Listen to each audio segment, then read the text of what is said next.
my name is Irene, and in this video, we're gonna see how you can create animations within SketchUp. So let's get to it.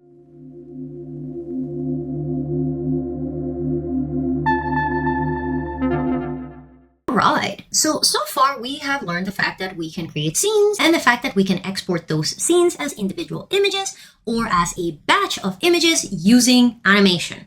But now we're going to see how we can use the actual animation options. So the first thing that we want to do is we want to create basically the path of our animation. So the way that SketchUp works when it comes to setting up animations is with what it is referred in the industry as keyframes. So you can think about keyframes almost as if you have ever taken a guided tour in a museum, you will notice that the guide will start at a point where there is something interesting. They will describe that something that is interesting, and then all of you will walk together until the next point of interest, and then you will stop, and then the tour will continue the explanation. So the idea of keyframes is that they work in a similar way in the sense that you're going to start by basically setting up your camera in the places that it's like, I want to see this, and I want to see this, and I want to see this, and I want to see this. But you want to keep into consideration a natural path.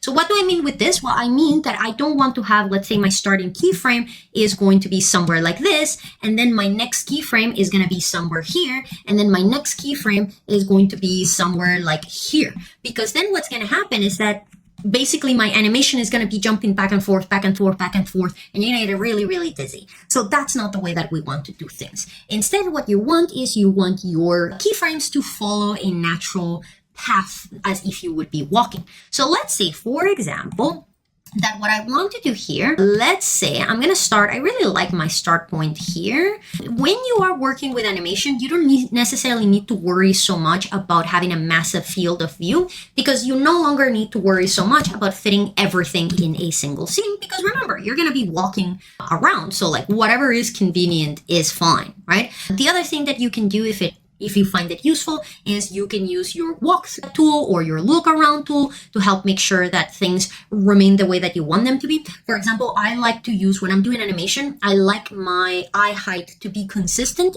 but I don't like to use the walking tool because sometimes it gets stuck on things. So what I will do is that I will put my camera whatever I want it to be to create my keyframe, and then I will just quickly check my eye level to make sure that it is always at, let's say, 5 feet. So see here, it's almost 5 feet. You can see that I've done this before. So I'm going to go 5, enter, and then see, like no matter where I look around, it is going to be that 5 feet.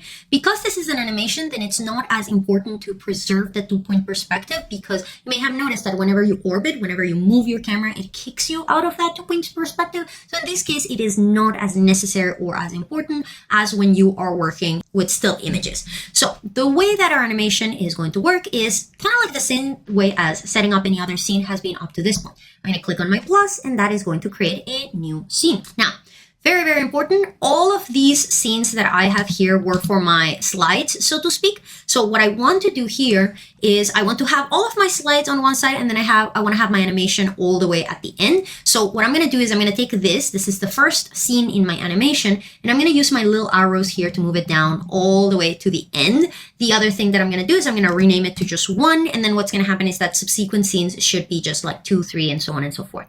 So that's my first scene. So now what I want to do is I want to start setting up my keyframes in the sense that, like, okay, I start here.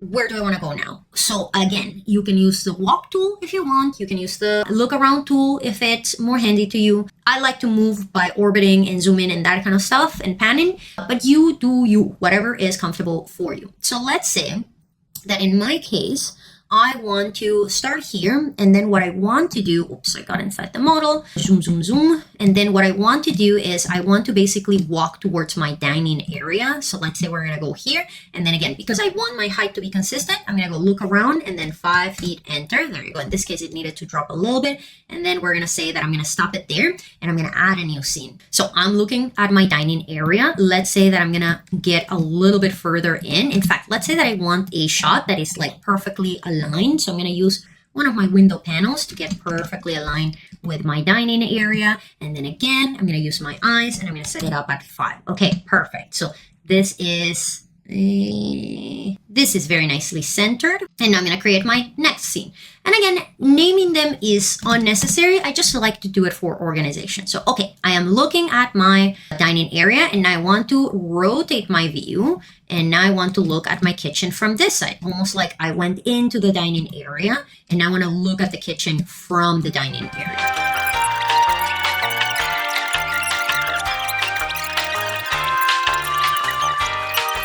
So now, before I start working with my settings, I'm going to show you what this animation should look like. So I'm going to go here and see how my camera moves to get to that position.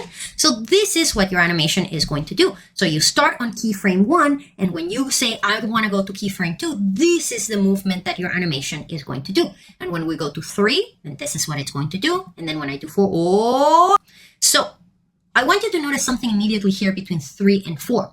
So you want to be careful because if your camera is looking at two very drastically different positions between one scene and another, it's going to result in this acceleration of your camera. So you want to be very, very careful. This is why I said that I don't want to have one scene here and then the next one here and then the next one here, because my camera has to jump back and forth, which means that it's going to go very fast, which means that I'm going to get dizzy. The other thing that you want to pay attention to, and I'm going to show you, I'm going to see if I can recreate it there. See the little white that we got there? That is telling me that my camera is clipping through the wall.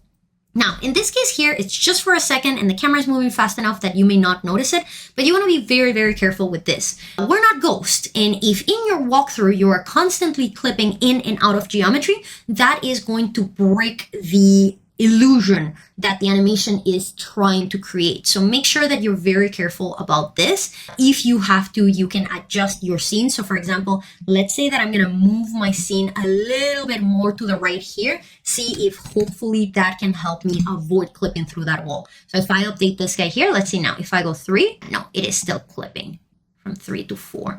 Maybe, no, because I want it centered. So again, I could play with this. I could add more settings. I'm going to leave it for the time being. I just want to highlight that you want to be careful about it. So if I go here to 5, there you go. Nice movement.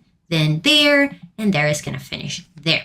See, so I try to be very careful. I like my movement to be a little bit slower. I want to take it easy. I want the movement to reflect the way that you would naturally move within a space. So those are the things that you want to consider when you are setting up your keyframes. It's not just about showing the highlights of the project. It's also about following this natural pathway. And then the other way that you can view your animation is by going to View, Animation, and then Play.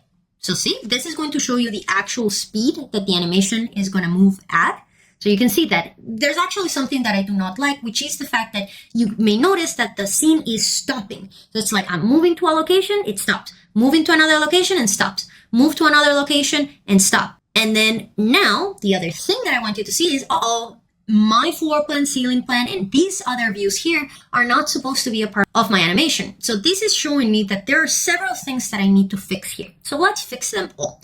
So the first one that I want to tackle here is what happens in this case here. Do I need to delete these scenes and then just have one file for my slides and one file for my animation? No. What you can do is you can control your scene settings. So what I can do here is I can say, hey, from perspective, and I'm going to hold shift and click on my last elevation. So basically all of these slides here, I can come down here and say they are not included in the animation. And then look what's going to happen. Now, when I go back and I play my animation again, you're going to see that this time my animation is going to ignore any scenes where I unchecked include in animation. So again, this is really, really nice because then it means that you can have everything built in within a single file. You can have your scenes for animation and you can have your scenes for presentation, cohabiting side by side in happiness. And there you'll see how it loops back to my first scene. So that is thing number 1. Great. The other thing that I want to adjust is this thing where it's like it's reaching a spot, it's stopping, it's waving, it's saying hi, and then it's moving to the next location. I don't want that. I want a smooth animation. So in order to get that, you're going to go to View, Animation, and Settings. And this is going to bring us back to this window here where we set up the settings for our batch render. So what we're going to do here is we don't want to disable scene transitions because again, that is the animation. What I want to do instead is I want to reduce my scene delay to 0. And that basically means that my animation is not going to stop. It's going to reach the keyframe and then it's going to move. Now, in my experience, it's not 100% perfect. There's still a little bit of a stop, but this is going to feel much more natural. So you're going to see it's going to start and then it reaches the point and it immediately switches to the next one. So again, not perfect, but much better than the Miss Universe stop and wave thing that it was doing before. There you go. Much, much nicer. And then finally, the other thing that we can do is we can control the speed of our animation. This is super important. The amount of animations that I've seen where the camera moves like it's on a race and somebody's gonna die if it doesn't finish as fast as possible is incredible. And that's really bad because then instead of people getting to admire the space that you've modeled, instead they're just gonna get dizzy and confused, which is the last thing that we want. So if you want to slow down your scene, what you're gonna do is that you're gonna increase the amount of time of your transition. If you want to speed up your animation, then you are going to reduce the amount of time. Now, I don't want it to be like super, super slow. It's just a little bit slower. So let's say that instead of taking 2 seconds, it's going to take 3 seconds. And once again, I can go here and play. And you're going to see that now it's going to be much slower. Now, unfortunately, you cannot control the speed of individual scenes. So for example, between that scene 3 and scene 4, I would love to be able to go there and say, hey, I just want these transitions to be slower. But unfortunately, Sketchup doesn't have that built into the tools. So we're just going to have to roll with the punches. Okay. So now that we have created our animation, we have to export it. So we're going to go File, we're going to go Export and Animation. And now, very important, make sure that the format is the animation format. So in this case, MP4. In my previous video, we batched rendered our scenes, which is why it is remembering the image format. And same thing, you can go here to the options and adjust the resolution, the aspect ratio, all of these different things. Now you want to read these settings here. So number 1 is frame rate. So what is frame rate? Well, we started with what we mentioned as keyframes, right? So we said like we start here and we want to go here. And then we said, okay, from here to here, it's going to take 3 seconds. So what a frame rate is how many pictures SketchUp is rendering between this scene and this scene in that period of 3 seconds. So when you see that your frame rate is saying 24 frames, it basically means that it takes 24 pictures per second.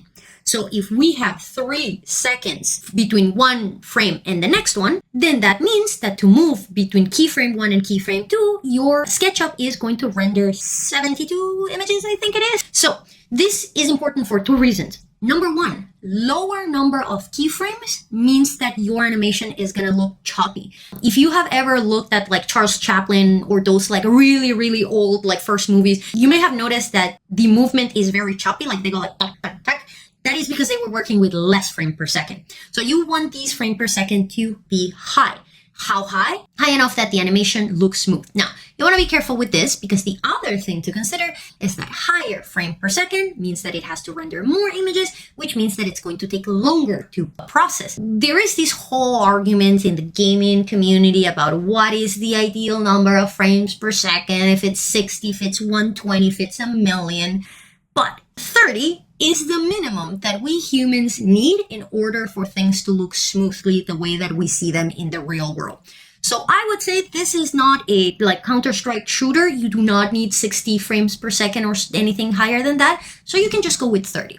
The other things to consider is, do you want these to be an animation that loops? So basically when it finishes, it's immediately going to restart. Anti-alias rendering should always be on. And then you can check on if you wanted to always prompt for animation options. So I'm going to go here, okay. And I'm going to go here, export. And now we're going to sit and relax because this is going to take a little bit of time because again, now we're not just rendering 8 images, we're probably rendering 631 images. So that's going to take considerably longer. And we're done. That took a little bit of time. The time will also depend on how powerful is your computer. So be patient. So let's take a look at what our animation came through. Oh, it's on my other screen. Hey, wait. Let's go to the beginning and let's play it. Very nice. See how smooth it is? So that is because of the 30 frame per second. But again, I personally don't think that going with 60 is going to make a significant change. To me, the more important things when it comes to animation is things such as camera height consistency, speed consistency, and making sure that you are focusing your camera in interesting points to look at. Okay, but with that, we have reached the end of this video. I hope you find it helpful. If you have any questions, by all means, feel free to add them in the comments. If you like this video, you should subscribe. But otherwise, thank you very much for joining in. Thank you very much for sticking through, and I will see you in the next one. Have a good one. Bye.